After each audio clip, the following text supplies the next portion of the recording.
So, whatever happened to the ARK from everybody's favorite 1981 classic action-adventure film, Raiders of the Lost Ark? Let's find out. Movies, music, and monsters.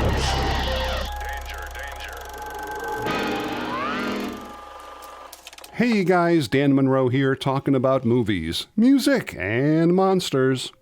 Oh man, Raiders of the Lost Ark. I would honestly have to say that other than maybe the original Star Wars, this film had more of an impact on me as a kid than any other film I had previously watched to that point. I'll never forget seeing this film in Binghamton, New York, walking out of the theater and literally feeling like I could tackle just about anything the world had to offer, and from that moment when I was a mere 13 years old, right up until today, I regularly sport an Indiana Jones-style fedora on vacations, traveling abroad, even just mowing the lawn. Yeah, I know, I'm weird, but I even had my beloved hat on my head in my senior high school photo. This film not only thrust Hollywood into a frenzy attempting to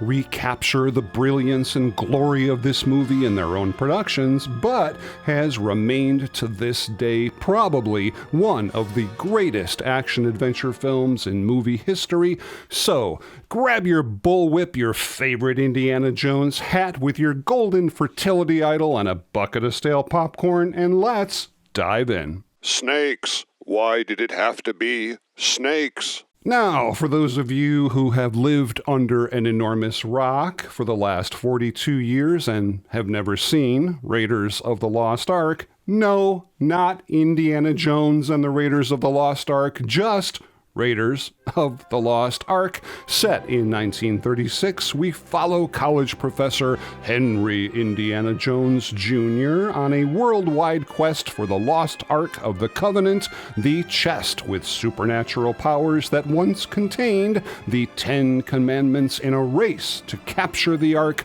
before the Nazis do.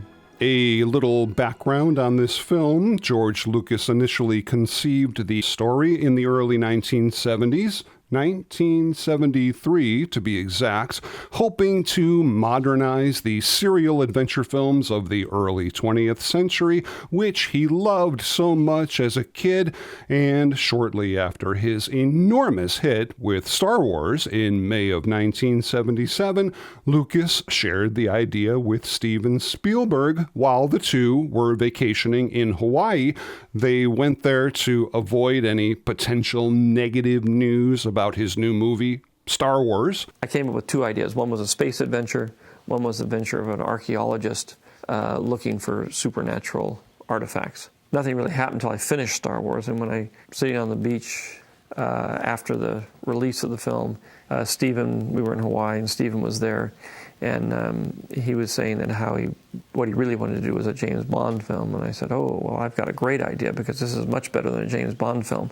And so I told him the story of Indiana Jones, and he said, oh, that's it, let's do it. And that was really where it started. And I said, okay, well, when we go back, we'll hire a writer, and we'll get going on it. Lawrence Kasdan, who was primarily responsible for writing The Empire Strikes Back, was brought on board to finalize the script, and in June 1980, on a $20 million budget, these pioneers of Hollywood history set out to make what they hoped would be the greatest action-adventure film of all time, filming in England, France, Tunisia, and Hawaii. Believe it or not, Tom Selleck was actually the number one choice to play Indiana Jones, and it probably would have played out that way if it hadn't been for the success of Magnum P.I. Tom Selleck. I don't know. Maybe. I never really knew this before, but apparently other actors were considered to play the role of Indiana Jones, including Bill Murray, Nick Nolte, Jack Nicholson, Jeff Bridges, and even Steve Martin. Steve Martin. Really? Kinda strange. The original name for Dr. Jones was Indiana Smith, thinking that it would remind the movie-going audience of the Steve McQueen character, Nevada Smith, but in the end, everybody agreed that Jones was just more than likely going to be the best direction to go in. The cast of this film was absolutely spectacular, with Harrison Ford as Dr. Jones, Karen Allen as Marion, Paul Freeman as Belloc, Ronald Lacey as Tote or Tot, not really sure which pronunciation is considered canon, John Rhys Davies as the lovable Sala, and Denholm Elliott as Marcus. Now, George Lucas originally wanted to fund Raiders of the Lost Ark himself, but believe it or not, he just didn't have the money at the time. Lucasfilm offered the project to several different Hollywood studios, all of which, if you can believe it, rejected it. But eventually, Michael Eisner from Paramount Pictures accepted the deal in exchange for exclusive rights to any sequels that this film may eventually produce. And boy, did it ever, for better or for worse. The awesome producer Frank Marshall was brought on by Steven Spielberg because he believed that bringing Marshall on board, who had a lot of experience on smaller independent films, would help keep this film both on schedule and on budget. Frank Marshall's wife, Kathleen Kennedy, was also around, pretty much just taking notes and getting coffee for Lucas and Spielberg as the story goes. I remember Kathy came into the room with her steno pad and her pencil, and she was horrible at taking notes, and she was terrible at, she didn't really know how to do it very well. But what she did know how to do was interrupt somebody in mid-sentence. We'd be pitching ideas back and forth, and Kathy, who's supposed to be writing these ideas down, suddenly put her pencil down and would say something like, and what if he didn't get the girl, but instead he got the dog? Frank Marshall actually had a cameo in the film as the Nazi pilot who gets bonked on the head by Marion. You know who else had cameos? Well, R2-D2 and C-3PO, of course. You know, spending your life tracking down archaeological relics and religious artifacts can certainly be an enormous strain on not only your mind, but also your body. I mean, come on, just look what it did to this guy. But I'm pretty sure that even Dr. Jones himself almost certainly kept a pretty good supply right there in his ever-present satchel of AG1. AG1, which is a nutritional supplement, reached out to me about 6 months ago. I have literally been taking it every morning, every day, and I'm not going to lie, it's really quite amazing. One scoop in cold water every morning, and bingo, you're done. I feel an immediate burst of energy, which really helps keep my energy levels up during the day. I seem to be sleeping better. And most importantly, I'm getting all the nutrients I need all at once, all in one shot. Every serving includes over 75 ingredients containing vitamins, minerals, pre- and probiotics, antioxidants. There's no gluten, no dairy, no animal byproducts. Super convenient, super effective. So if you'd like to try AG1 yourself, simply use the link in the description or scan this QR code to subscribe and save $20 off your first subscription. And this is super cool. Every single new customer using my link gets $76 of free extras with the AG1 welcome kit. So yeah, AG1, give it a shot.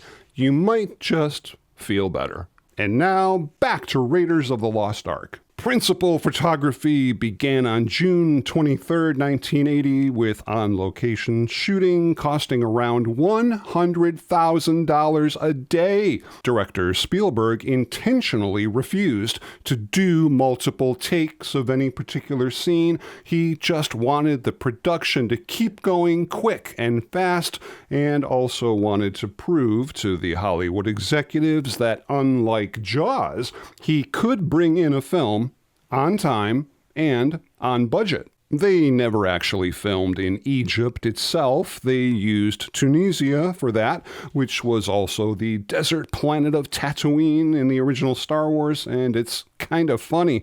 They lost an entire day of filming because over 300 TV antennas had to be removed from surrounding houses for long shots in the film. Sure, this film took place in 1936, but apparently they didn't tell the guy in the background here walking around with blue jeans and a t-shirt. Most people always assume that this is Tote, the evil Nazi spying on Dr. Jones, but in reality it was a cameo by Dennis Murin, one of the head special effects artists at Industrial Light and Magic. Whenever you saw shadows of the ARK prop, it wasn't actually a prop at all, but a cardboard cutout.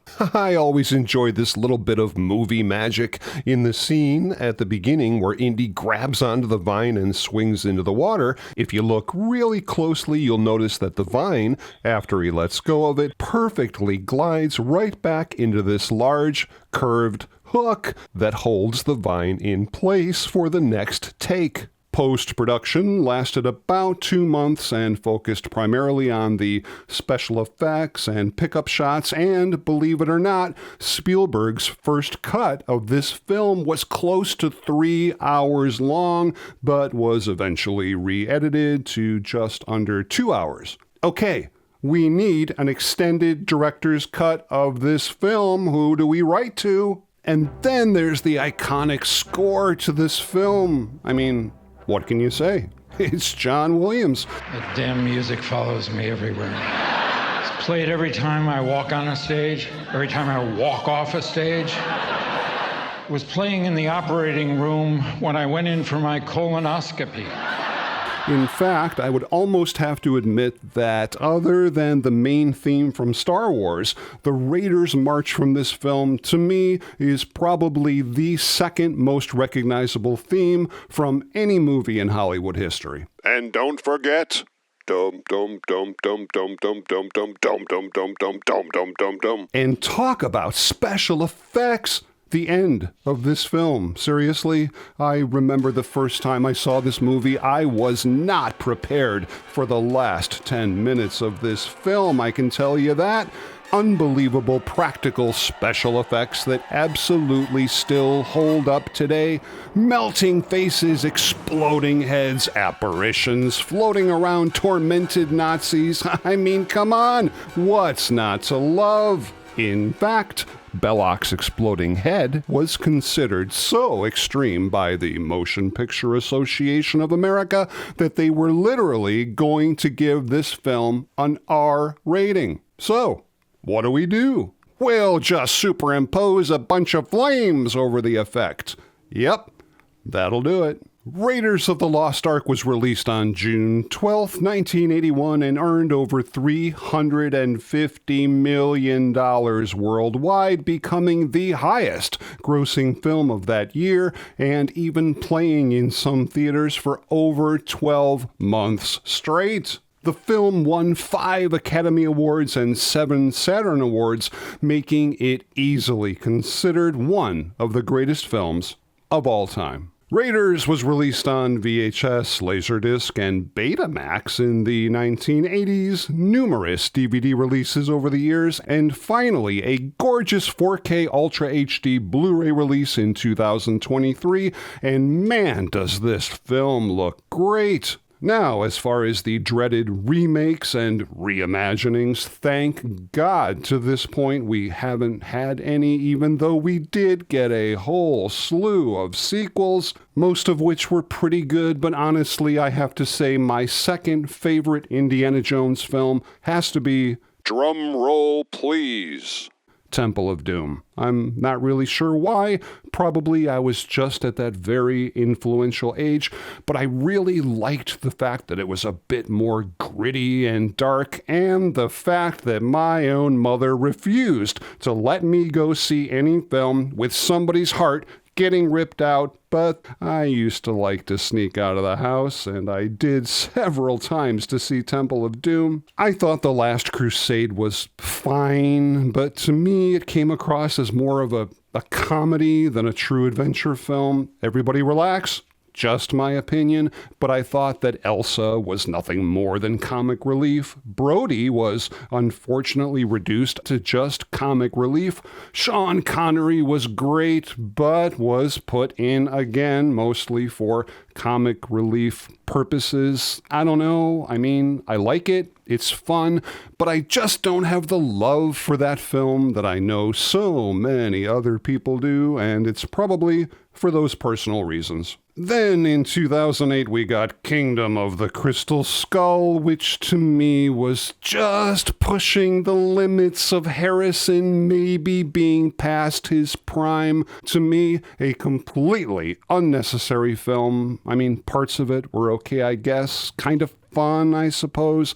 But then in 2023, we got another one, Dial of Destiny or something, and I know more than likely, there is a ton of people out there who really did enjoy this film, so I'm not going to sit here and put it down. Let's just move along, shall we? Just move along, move along. Okay, but whatever happened to all the awesome costumes and props from the film? Well, in 2012, a pair of Harrison Ford's actual eyeglasses from Raiders went up for auction at a heritage auction with an estimated price of $7,000 to $9,000, but surprisingly just didn't sell. A screen-matched original shirt worn by Harrison Ford in the film, created by Western Costumes, does still exist in amazing condition and I believe now in a private collection. Super fun. The miniature lid of the ARK, which could be seen flying up into the air at the end of the film, is currently for sale at the Prop Gallery in the UK for $25,000, and this is super cool. One of the two original Harrison Ford Raiders of the Lost Ark revolvers, serial number 37891, went up for auction at a prop store auction with an estimated price of $40,000 to $60,000, and again, I don't know why, but it didn't sell. Now hold on to your hat and get ready for this one. In 2018, the holy grail for any collector, a screen-matched hat from Raiders of the Lost Ark worn by Harrison Ford, went up for sale at a prop store auction. Man, oh man, this incredible piece has very distinctive markings, especially around the ribbon area, which easily screen matches its authenticity to very specific shots in the film, like the Raven Bar shots in the Well of Souls, the Bantu Wind cabin sequence, the Tanis dig, the truck chase, along with many shots in Cairo. I mean, as far as Indiana Jones collectibles are concerned, to me, this is it. Made by Herbert Johnson specifically for the film, autographed by Harrison Ford, along with the crease in the band that Harrison Ford put in himself to make the hat fit better. I mean, come on, how cool is that? Selling for almost 400,000 pounds or over $500,000. Wow. What about the fricking ARK?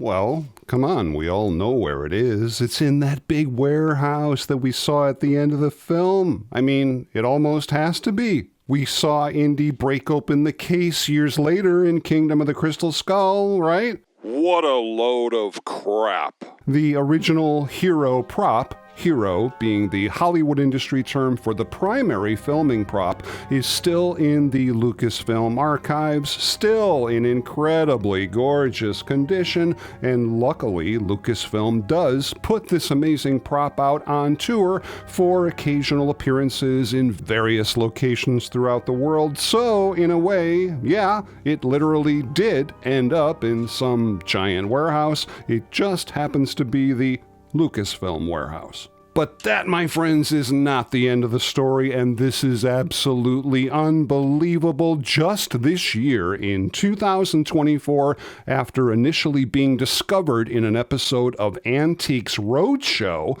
Julian's Auctions offered up a pre-production used Ark of the Covenant from Raiders, originally from the collection of Peter Stoltz, who was a member of the visual effects team at ILM during the production of Raiders. You can see here in these behind-the-scene photos on set, this actual Ark of the Covenant being used for test shots with cutout figures in the foreground in place of the actors, knowing that the original hero prop is safe and secure in the Lucasfilm archives. This is as close as anyone could ever get to owning the actual Ark of the Covenant from the film, and this amazing piece sold in 2024 for over $100,000. All right, sorry, but we gotta touch on this. If you want to enjoy Raiders of the Lost Ark in the comfort of your own home today, I would highly recommend picking up this movie on physical media. Up until last month,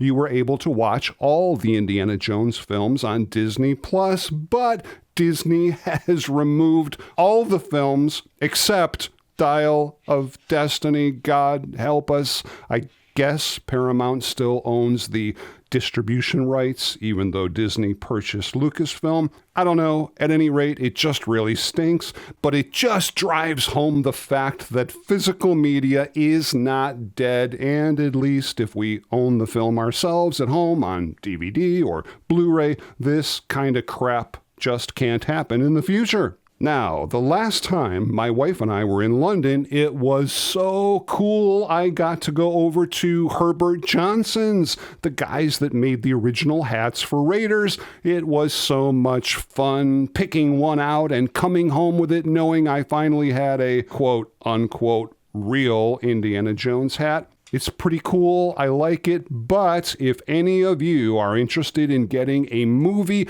authentic Indiana Jones fedora for yourself, to me, there's only one guy I would seriously recommend going to, Brian LALONDE from Screen Capped Hats.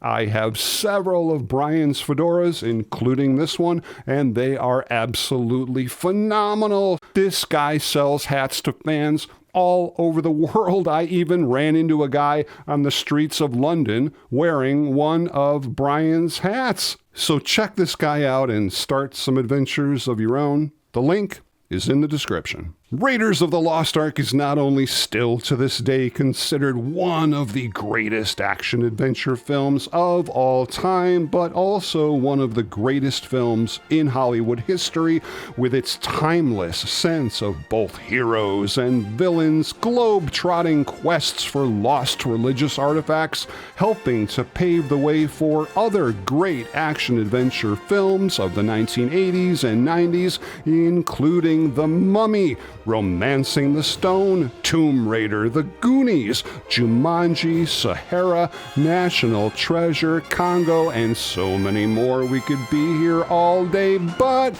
that, my friends, is the topic of another video. I really hope you guys enjoyed that deep dive into what happened to the Ark of the Covenant, and if you did, and you like this kind of stuff, please consider subscribing to the channel. I've got a whole bunch of new videos coming up really soon that I know you guys are just gonna dig. And please feel free to stop back anytime as we together continue the conversation on movies, music, and monsters. Movies, music, and monsters.